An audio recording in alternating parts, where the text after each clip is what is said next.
Mga kapuso, uuwi na po ako. Ngayong araw ng Martes, August 29, ay ginulat ang lahat ng pagputok ng balitang pumanaw na ang batikang GMA broadcaster na si Mr. Mike Enriquez na mabilis na kumalat sa bawat social media platforms.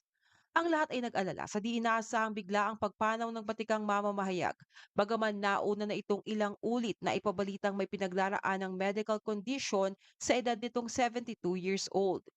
Isa sa mga naibahagi ang naging reaksyon ni Arnold Clavio na isa ring magaling at patikang mamamahayag na malapit na kaibigan ni Mike Enriquez, kasabay ng pagputok ng balitang pumanaw na umano si Sir Mike ngayong araw.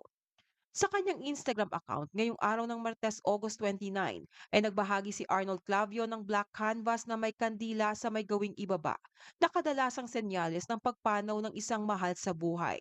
Sa caption ay inilagay ni Arnold Clavio ang tatlong lumuluhang icon.